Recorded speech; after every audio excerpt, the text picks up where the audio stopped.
All right, here we go. We're just gonna wait about a minute and a half and let people join, and then we're gonna get rolling here.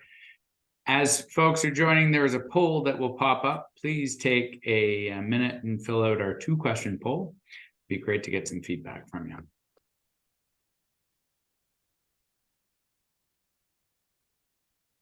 Lots of on-time people today. It's good. It's always nice to see.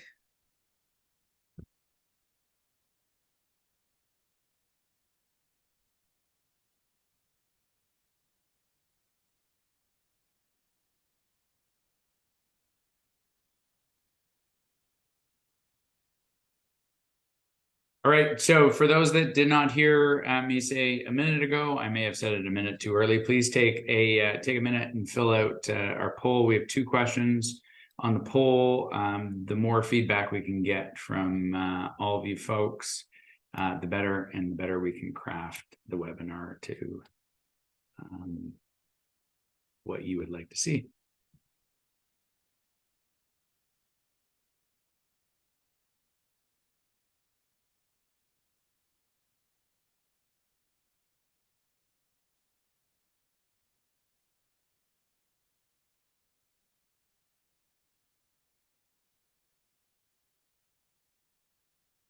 If you do have any questions, I see somebody has their hand up there. If you have any questions, feel free to just pop them in the Q&A pane. We're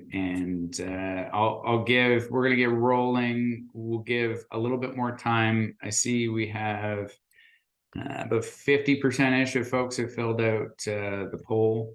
I'll leave it open for a couple more minutes. Please take a sec to fill out the poll. And then we'll talk a little bit about results. All right, so let's get going. I'm sure all of you are very excited. It's Cybersecurity Awareness Month. Every year we make sure during Cybersecurity Awareness Month, we do a webinar on cybersecurity. So this month we are doing Cybersecurity, What You Don't Know Can Hurt You. So our goal today is to make sure that we educate as part of Cybersecurity Awareness Month, let folks know what they should be looking out for, what they should be aware of. So thank you, everybody, for filling out the poll. Just by way of introduction, if this is your first TechFi webinar, I'd like to introduce you to Jermaine Clark. Jermaine, welcome. Thank you, Brendan. Hello, everyone. Jermaine is our vice president of everything at TechFi. He's responsible for making sure, among other things, our team is implementing cybersecurity strategies proactively for our clients and building out roadmaps and all that sort of fun stuff. My name is Brendan Howe. I'm the CEO of TechFi. Jermaine and I together do these webinars once a month, usually the 3rd Wednesday of each month. Our goal is to take some pretty complicated technology stuff and boil it down to regular people speak, and help folks in kind of 30 minutes or so a month stay up to date with what's going on in the wild world of technology. I'm just going to have a little bit of a look at our survey results, Jermaine. So 91% of people have been dealing with phishing attempts. 55% have dealt with email account compromise. 9% have dealt with ransomware.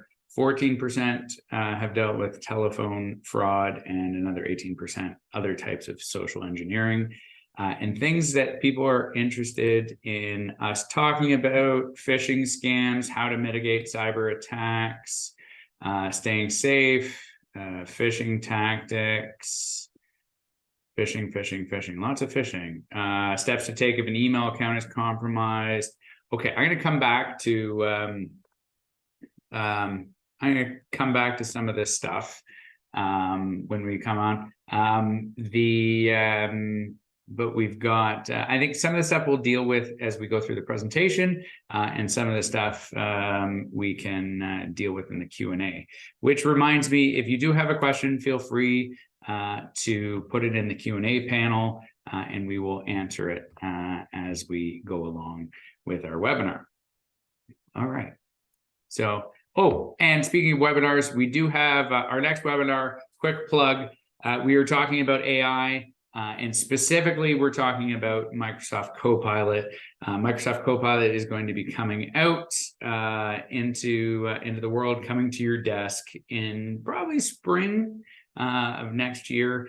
And Yep. it is going to lead to a absolute revolution in how people work. So a lot of organizations are putting together roadmaps. We're working with a bunch of our clients to put together those roadmaps to how to get ready for Copilot and how to make sure that your organization is in the right place and ready to go on that front. All right, cool. So, Jermaine, you ready to get into it? Always ready. Let's go. Okay, so here's what's happening all over the world. People are getting hacked. Big businesses, small businesses. We hear about, like, we seem to hear about, like, every day there's a new hack, and it's not it doesn't seem to matter the size. The ones that the bigger the hacks, the more they get in the news, right? Governments, businesses, organizations, technical organizations, non-technical organizations. It's happening all over the place. Holy cow, almost 500 million ransomware attacks worldwide in 2022.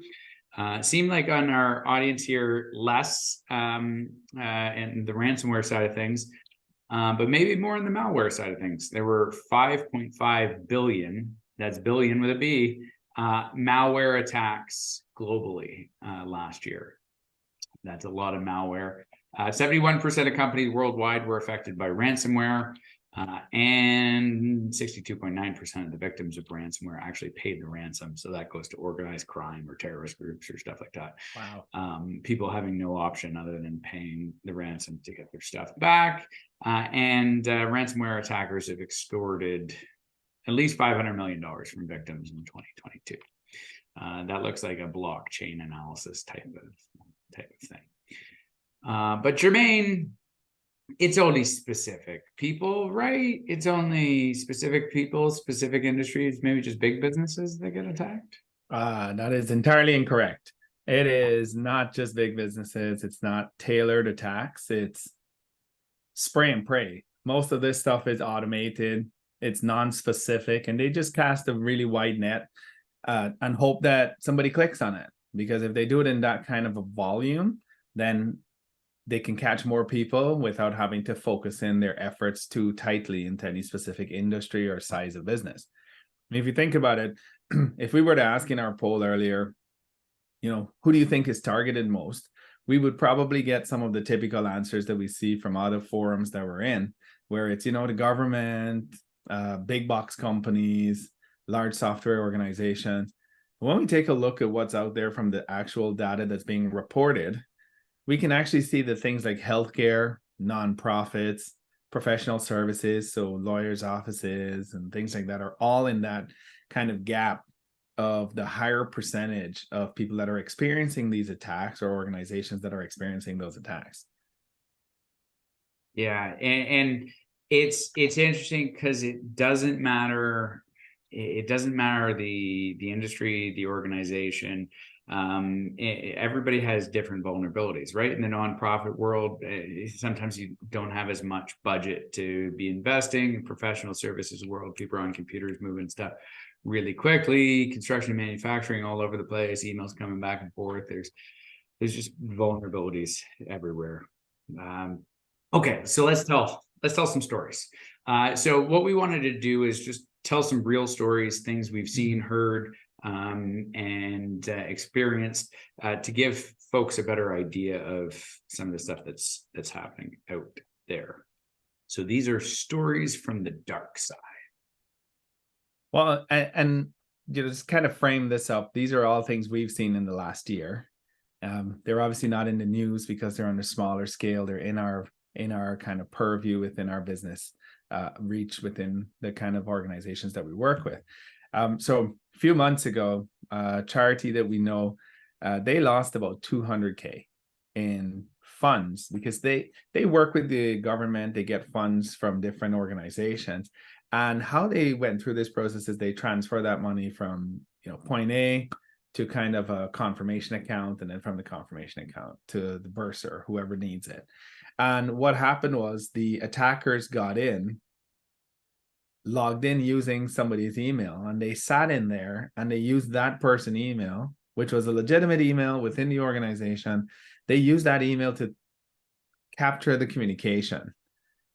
And they were just sitting there looking at it. They saw the communication going back and forth. And as the moment the money was mentioned and the transfer date and time, they then interceded using the same person's email. So this is an email compromise, fully compromised email. They're in there utilizing it.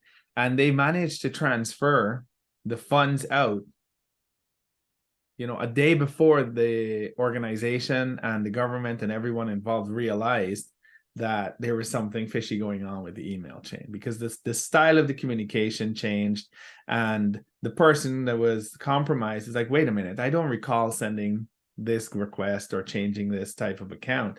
And that's when they saw it, and it was a day too late. They lost the money, over 200K. Yeah, and a lot of this stuff starts, it is another story. A lot of it starts with phishing attacks, right? And it's automated. It's using AI to try and get people to click on links and enter passwords and stuff like that.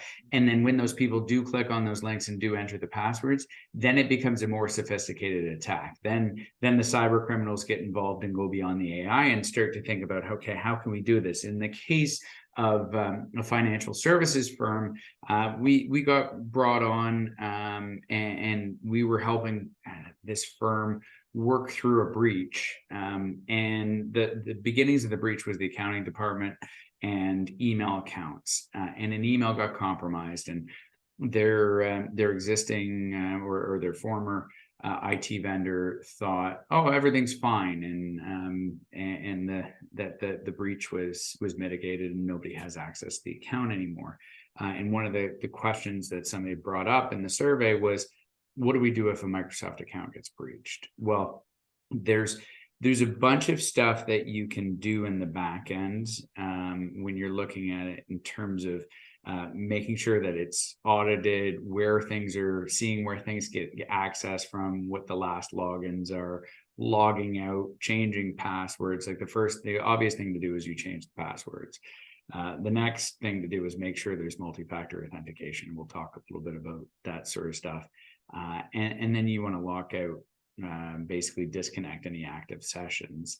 And then you go through and you start to get a picture and evaluate what's been done. So in this case, our team went in, figured out that somebody had accessed some of the accounting department's email. What they then did is figured out the legal firm that they were working with, and they created a new email domain that was one letter different than the legal firm that they were working with.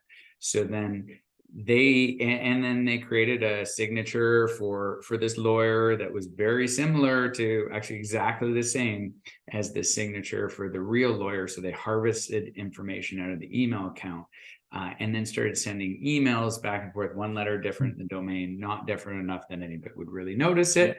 So then the emails are going back, and the lawyer that's part of the deal is saying, oh, hey, we need to change where the bank is, where we're transferring money to. And please change it to this bank account because they've made a change and whatever. So in this case, this was going to be $1 million that this organization was going to transfer. And they were just about to transfer the money. And then somebody at the bank said, this is kind of weird. Why are we transferring it to this bank? We've never dealt with this bank before. And then they went back and they looked at it and they realized that they were just about to send $1 million to the wrong place. And when we got an opportunity to go back and look and audit what happened with this, and it was just it's a crazy level of sophistication, but it starts with AI, it starts with that automation, and then it goes there to a much higher level of sophistication and much higher risk. And we see a lot of that in our kind of the work that we do. Sometimes we come in just after it's happened. Sometimes we come in a few years later, and we work with those clients to go through that process and help them prevent that in the future. One of the big ones that we've seen over the last year as well, kind of year and a half, is vulnerabilities in printing. There have been tons of printing vulnerabilities across the board. The most recent, most devastating one was the Microsoft print spooler problem, which in one of the two cases, without the right preventative measures in place and steps to ensure that you're authenticating properly to connect to an environment, you can easily get compromised based on that. And this one case we had was a professional services firm, and they've got these beautiful printers that print all of their lovely technical drawings and building schematics, and it's great, beautiful. And they also have a wonderful work from anywhere process, right? Yay post-COVID work life. Someone was working completely different location outside of North America. They connected into the environment with their usual VPN. Boo, don't do VPN because we don't like sending packets across the internet. So they logged in with their VPN, got everything connected, and they were going to send a package out to print tons of stuff to this large, beautiful printer here in Toronto. And they go ahead and they send it through. As they were doing that, they got compromised by ransomware because they were outside of their network. They were outside of their security boundaries. They were working on a personal computer. You know, you list the number of things that was happening at this point, right? Who takes their work computer on vacation, right? So either way, they're going through this process, and yeah, that's why we lock you out of everything when you leave the country.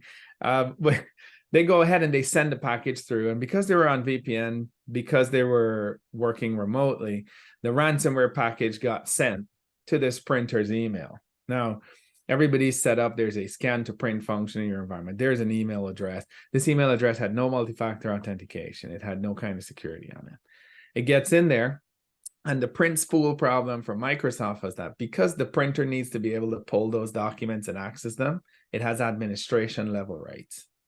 So the ransomware took that, created its own account, and then it jumped from the printer account across the entire organization, and they were shut down for almost a week based on this attack, because they had to go through a remediation process. They had to restore all the machines, took out the entire organization. The amount of not only the public view of what that organization had to experience from a credibility perspective on their own security, reliability on their own network, and then providing all the backlog of work that they lost as a professional services company, right? And we see this, like, you know, the photocopier company comes in, the Xerox, the Ricos, the Toshibas, whatever, and the person installing the equipment says, hey, I need an account to set this up. I need an email address. So somebody gives an email address, and then there's a lack of understanding in the environment about what the impact of that is on security. Because it's like, well, we've got MFA on all the other accounts, we should be good, right? But if nobody is checking on a proactive basis and looking at all the accounts and looking at overall principles and stuff like that, we're going to miss it. Two more stories. Oh, this one's a doozy. Yeah, this one's a doozy. But just before this story, I'm going to tell a story that literally before I got on this webinar, we're doing some renovations, and so I was sending some money, and I was thinking, and I sent a note to our bank. I emailed a note to our bank, and I said, I'd like you to transfer some money to the contractor, and I said, call me to confirm. So, their policy is to call, pick up the phone, and confirm. But then I realized, as part of the prep for this, and it was literally like 20 minutes ago, I'm like, wait a second, I'm relying on an email from the contractor with the financial institution, the bank account number, and stuff like that. So I called the contractor. I said, I need you to verbally confirm to me that I'm sending it to the right account, because if somebody had gone into their email and sent a different bank account number to me, I would be sending that money. You would confirm it to the bank. That is all good, but you didn't confirm with the person that sent it to you. Yeah, and I'm just thinking, like, that would be money out the door. That would be my fault. I would not be able to recover that money. But it's funny, eh? That example just illustrates it. You're thinking about it from your end, that your security is up to snuff, completely forgetting that, wait a minute, I just received this email from somebody else. Wow. Yeah. Hey, that couldn't have happened at a better time, right? Yeah, so understanding those vulnerabilities out there.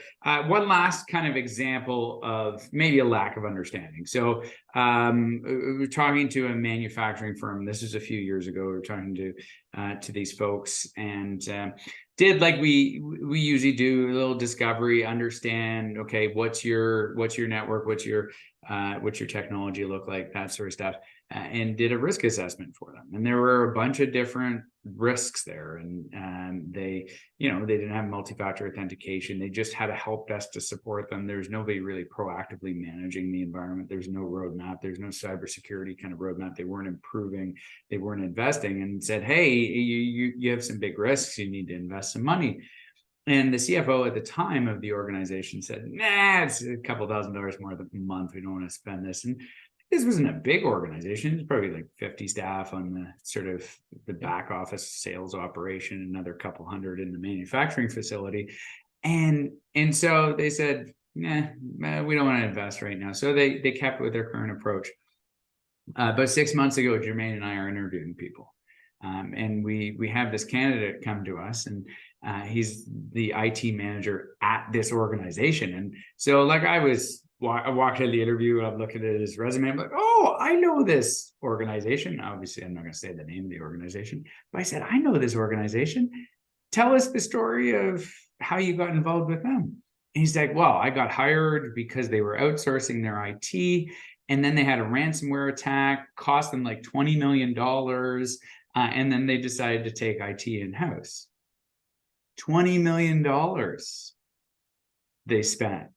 Could you imagine? Like, the CFO didn't want to spend $2,000 a month, and they ended up, it cost them $20 million.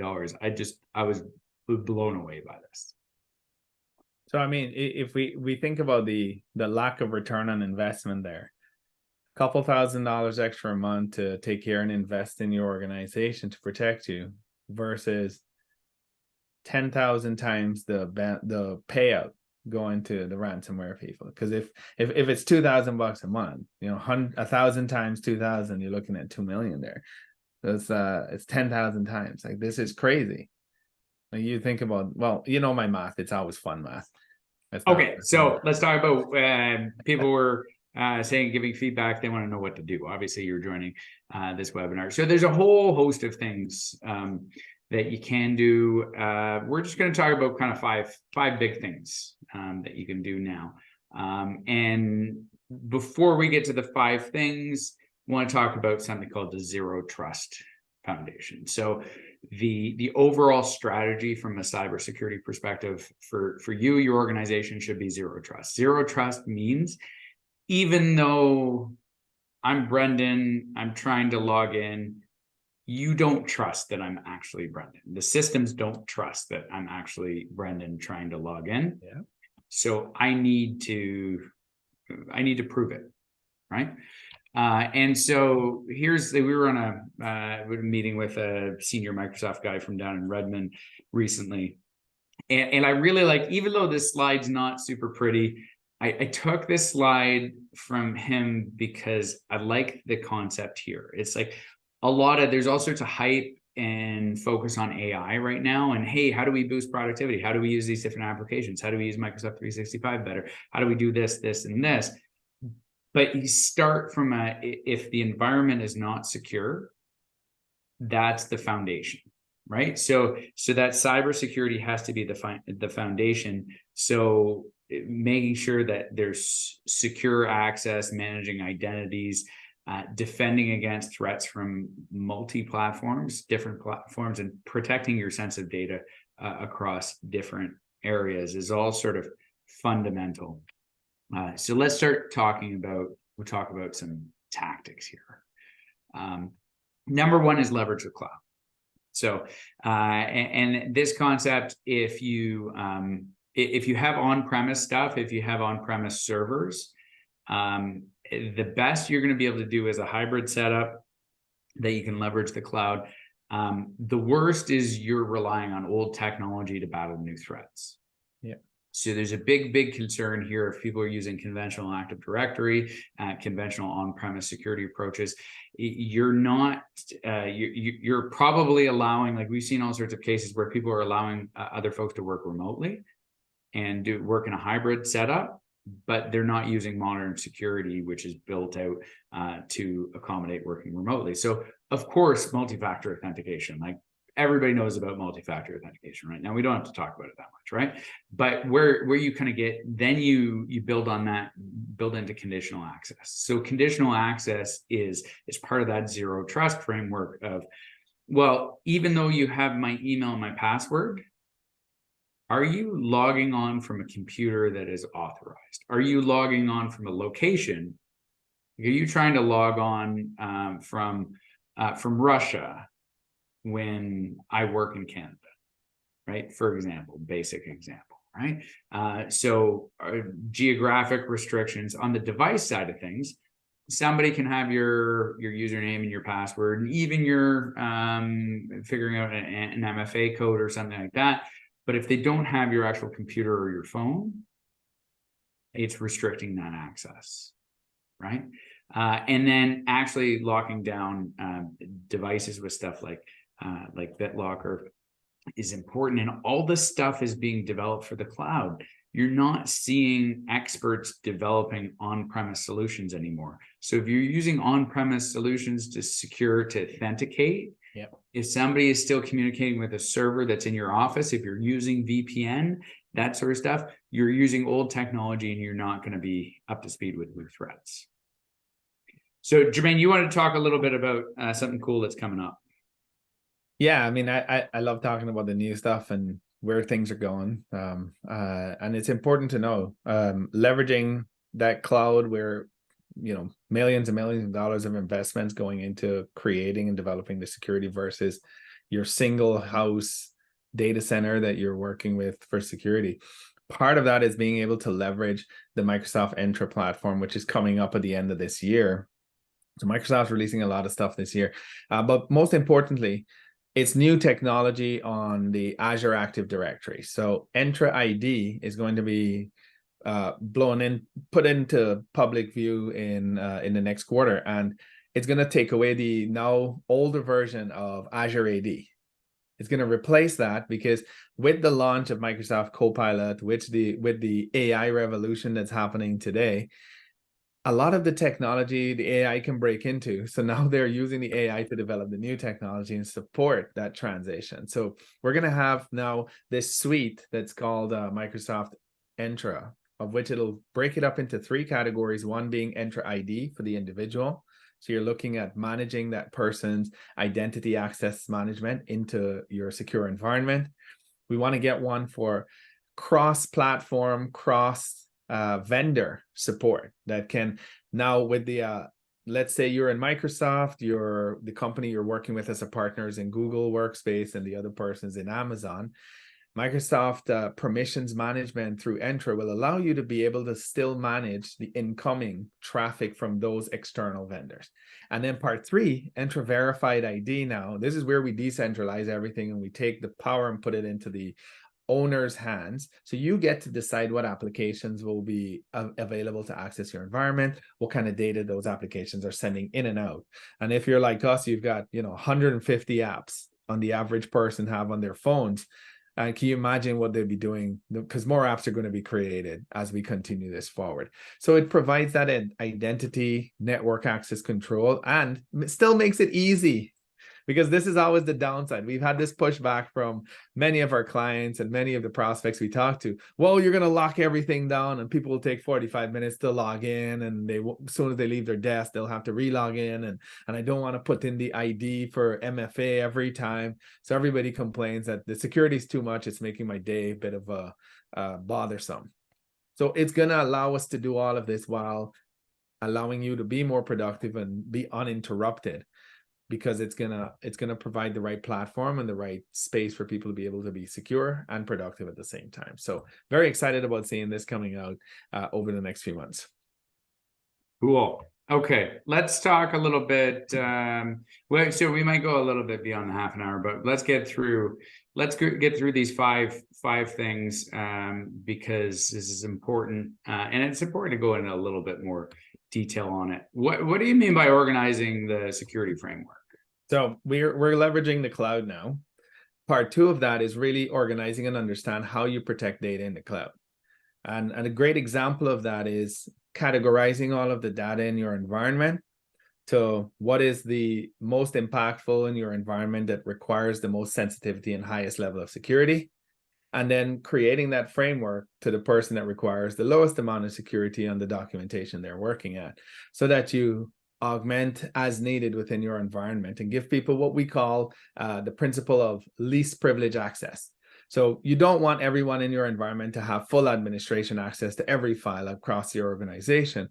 What you want to do is give people the lowest possible access that will allow them to do everything that they need to do, because that's the only access they need, right? Enough is as good as everything. And you want to be able to do that. And a couple of my favorite things, because this comes back to same sign on MFA, conditional access, is putting that security in place. But you need to organize the data onto what you're going to put the biggest amount of security on, and really take some time to ensure that you're being compliant with whether it's HIPAA or you have personal identifiable information within the system, or you need to be compliant on payments. Doesn't really matter. As long as you can organize that data in a secure framework and ensure that the right types of access are in there. And two of my favorites, JIT and JIA, just-in-time access. So I have it when I need it, and just enough access so I have the elevation that I need perpetually. So two cool things that we talk a little bit about there. And then monitoring all the data and changes that go in and out of your environment. So organize your data, monitor the stuff that needs that type of monitoring, and provide the right type of access just in time. And become friends with JIT and GIA. They sound like JIT and GIA are important. Yeah. All right. So why don't you tell us a little bit about the battle that's happening now? Oh yeah. So there's this battle as we get more and more into the world of AI. All these hackers out there are leveraging AI. They're leveraging this AI technology to attack your business, your organization, and all these tools. And we're not going to be able to protect against AI-based attacks with human beings. And so if you think about it, deploying the robots to battle the robots is the best way to defend ourselves against the robots. So when you look at your security posture, there's some pretty advanced security stuff out there. Think about endpoint management. Endpoint management is now moved to a world where we're looking for zero-day threats. We're analyzing what a computer is doing when it's trying to run an application or it's trying to send data outside the computer. If you're not leveraging as part of your security strategy that AI to protect those machines, and a lot of it's now cloud-based, or all the best stuff is cloud-based now. So if you're not leveraging that, your security posture is not very strong. The other really big one, the other example, and there's many examples of this, but a big example of it is advanced monitoring and incident response. So it used to be that only big businesses could access SOC and SIM services. So SOC is Security Operating Center and SIM is Security Incident Event Management. Mm-hmm. And that used to be a big business thing. Now small businesses can benefit from some super advanced AI capabilities that are constantly threat hunting in an environment and looking for anomalies, looking for issues, looking for areas that there's potential concerns, diving into them, and just strange activity in a network, strange behavior of devices, strange traffic, right? Stuff that humans are not going to be able to pick up properly because there is so much traffic and there's so much activity going on in an environment, on a computer. It doesn't matter if people are in an office or they're remote, the traffic is crazy. So the principle, can you leverage the robots to battle the robots, is really, really important. Now, Jermaine, there's something that people think about when they go to the cloud, right? Well, one of the important things is that everybody assumes that because they're in whichever cloud they're in and the cloud says it has backup, that it means that my files, my work is all backed up in the same fashion. And we want to draw attention to this because if you're a Microsoft customer today, and I encourage you, if you're an Amazon or a Google Workspace customer, to go look at the fine print, because it's important to note that for Microsoft, what we're looking at here is our Microsoft Services Agreement. And what it's telling us right now is that while we back up everything in the Microsoft service based on our SLA, we strive to support you as best as we can. However, we do recommend that you have third-party application and services to back up your tenant. Now, this is very important because one of the key aspects here is, and it's made it a lot easier for us to help our clients, because the insurance companies have also figured this out and said, well, you need compliance. If you're going to be covered for cyber insurance, cybersecurity insurance, you need to have a third-party backup outside of the hen house. So it's important that Microsoft's telling you here, go ahead, we have you covered to a certain extent, but at that file level, at that single organizational level, we highly recommend you have an external third party backing up your system so that you can restore in the event that the system goes down. And this is important for compliance, because if you have backups in Microsoft and Microsoft goes down, you have no backups because Microsoft's compromised. So you want to have that backup externally. Yeah, and you mentioned the cybersecurity insurance or the cyber insurance side of things. We could have had 10 or 15 different things that we have on the list, and cyber insurance would be one of them, and detailed processes and roadmaps and stuff like that. We just decided we'd pick out these 5 because it's something that some of the most common things that can have the highest impact. So please don't take these 5 things as this is the only thing you need to do. But we're trying to stimulate some kind of thinking and some ideas, and hopefully that helps you morph to, hey, what's our overall proactive cybersecurity management? How are we putting together a roadmap? How are we putting together strategies to mitigate?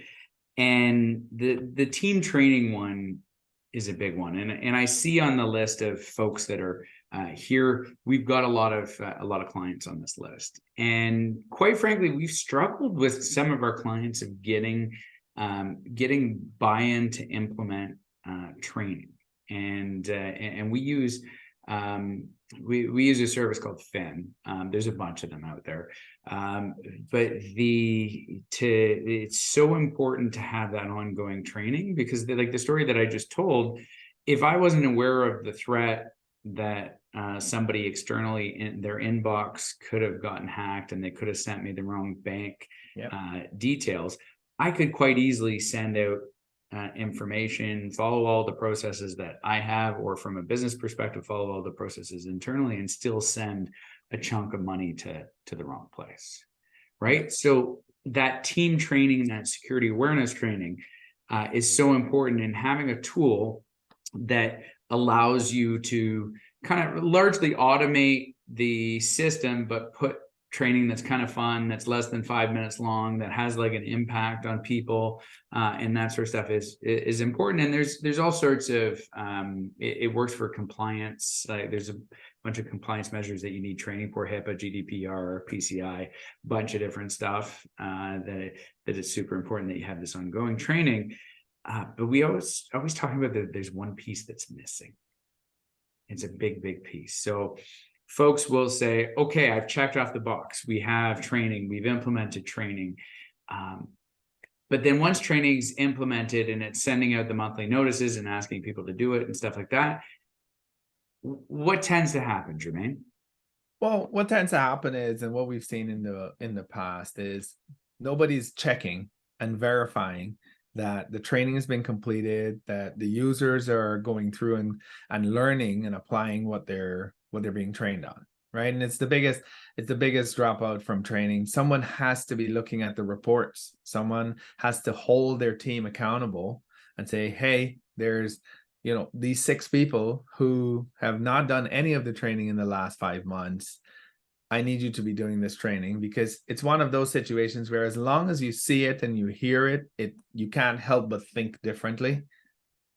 And if you don't do it, the likelihood is those people are going to be the source of your breach in the future. Yeah, and so the way that we do that, we have a technification process, which is our proactive process that audits, reviews, and aligns against best practices. And part of that process is it will initiate reports, and we'll send them to clients and say, hey, here's who's done their training, who's clicked on the malicious links or like the fake malicious links as part of the training. Yep. And then what we really want to see and what we do in our own organization is we go through that list and then hand the managers and the leaders in the organization the list, and they can see their team members, who's done the training and who hasn't done the training, and follow up and say, hey, you need to do your training. That's part of the culture here. We're all responsible for making sure that we protect the organization and that we're kind of keeping up to date with threats, and it's important that you do this. So that kind of simple process. But if you don't have a proactive process to look at your cybersecurity, that bit's probably going to be missing. And it's a huge hole where you kind of think that you have security, you're improving security, but the reality of it, it's not getting across the board. And it's like where it's an instance where cybersecurity needs to get into the boardroom. It can't just be with IT.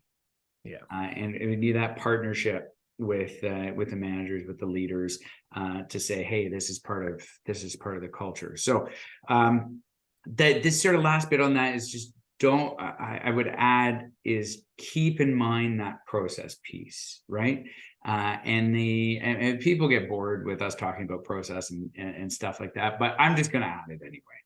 If you don't have a very technical review on an ongoing basis that's auditing your organization against best practices standards, you might be assuming your IT guy or person or company is doing it. If you don't know there's a process that's happening, if that's not being articulated against somebody's auditing, reviewing, and aligning to best practices, and then on a quarterly basis coming to you and saying, this is what we should be doing from the cybersecurity front, we should be doing this, this, this, and this. This is what your roadmap should be looking at. Chances are, if you're not seeing the output of that, chances are it's not happening. And it's super important that stuff happens. Otherwise, you're not staying the same in terms of your level of cyber risk. Your cyber risk is going up. So if you are concerned about your cyber risk, it transitions relatively well, right? If you're concerned about your cyber risk, because it's Cybersecurity Awareness Month, because we appreciate people listening to us on our webinars and attending, any one of the 42 of you that are on our webinar today, you are more than welcome to sign up for a cyber risk assessment. What we're going to do is we're going to take you through, have you fill out a 20-point questionnaire to get a better, for those that aren't clients. For those that are clients, we can get one of our team to fill out this questionnaire for you.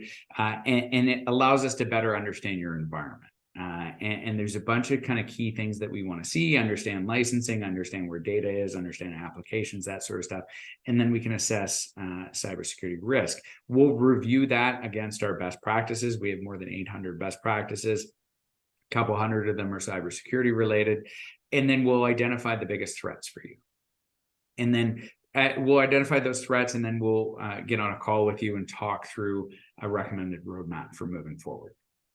And give you a sense of here's what we would do, here's what our other clients are doing, here's what folks in the industry, this is the direction people are going. So QR code there will take you to a spot on our newly launched website that our team has put together, recently launched, I think as of less than a week ago. We have a great new website. So please go have a look, fill out the form, or if you want to go the old-fashioned way, you can send either Jermaine or I a note, and we would be happy to respond. So if you do have a question, please pop it in the Q&A pane, Q&A panel. I am going to go to that panel now, and we will answer some questions, and then Jermaine, maybe we'll do a couple questions and then circle back to some of the stuff that the response that I purposely put up on the screen for everybody to see earlier on in the webinar. What's our first question that we want to answer here? Well, I don't know who the attendee is because they popped this one in, but it's around the public cloud versus private cloud. And this one's always exciting for me. So they'd like to know how do private clouds compare to public clouds like Azure, AWS in terms of security. So I mean, why don't you jump in on this one, Brendan? Because this one's always it's a little bit of an easy answer here, but I'd like to give a bit more meat to it. I don't like private clouds. So like the private clouds are basically on-premise, it's on-premise systems that are put into a data center. So you're not, in a lot of cases, in so many cases, your private clouds are sort of like it's a way of saying, hey, we're not on premise, we're in the cloud, but you're basically on premise, you're just in a different location. Yeah. So many private clouds are using legacy authentication, right? They're not leveraging the billions and billions that AWS, that Azure, Microsoft, that sort of stuff has put into cybersecurity. So my quick answer, very basic answer to that question is they're worse. Yeah, and it's not comparing apples to apples in this particular situation, because the type of technical knowledge that goes into the public cloud's investment in security from a monetary fund is larger, by grand difference. But it's also the technical aspect of that.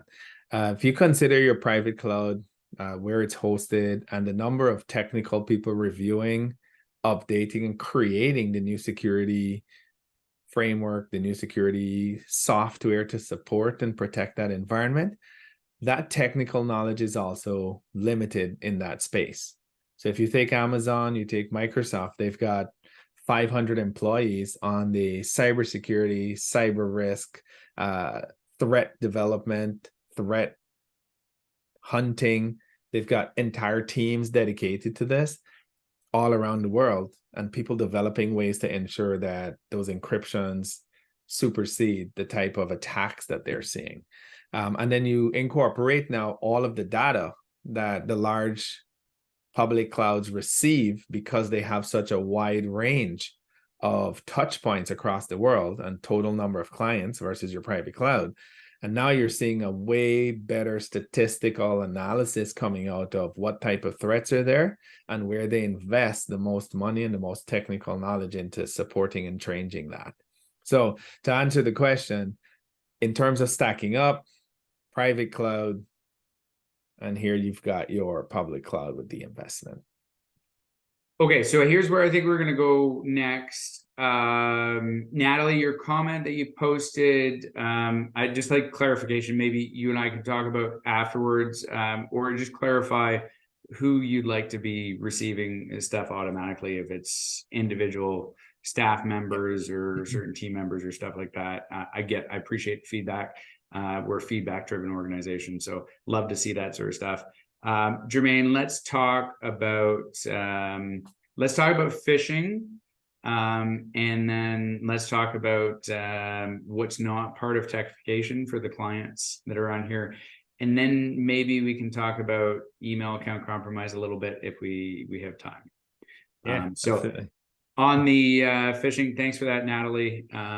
We will make sure that gets done. On the phishing side of things, so one thing that we didn't get into as much, and there's a lot of people that are interested in phishing, we didn't get in as much about how you protect email accounts from phishing scams. So there's a user training bit that we've talked about, right? Yeah. But what about the infrastructure bit, the cloud services bit? What do maybe we talk a little bit about some of the best practices that we deploy that protect those individual users from if they do click something that they shouldn't have clicked. Yeah. So let's say you're Microsoft as an example. In terms of what's in place to not only prevent phishing, but to prevent people from clicking on what could be considered as malicious links, but also identifying what a malicious link is. So on the back end, here's a couple of things. About 5 or so years ago, Microsoft released something called Advanced Threat Protection, ATP.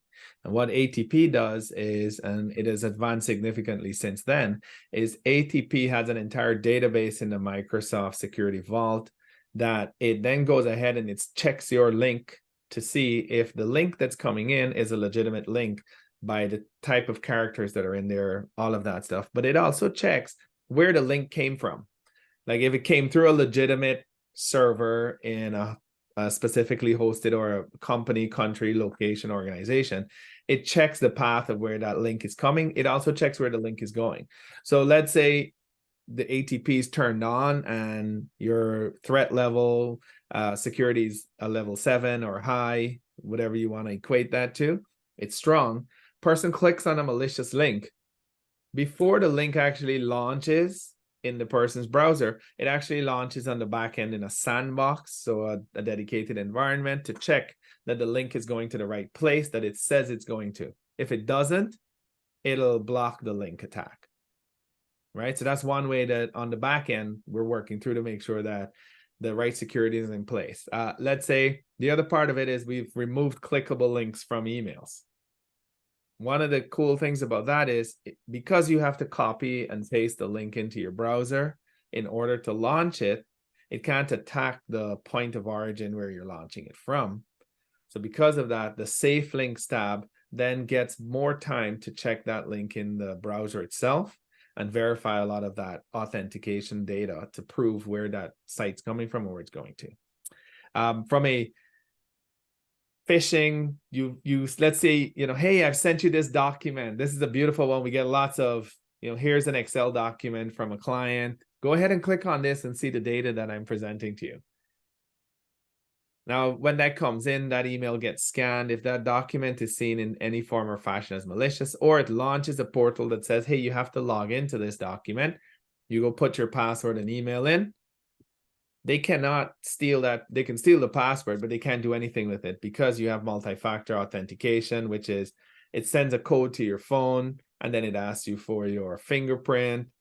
And the malicious actors who have just only stolen your password because it's a password stealer would not have any of that. So they don't have something else external to that. So having that multi-factor authentication in place to prevent those email breaches, very important.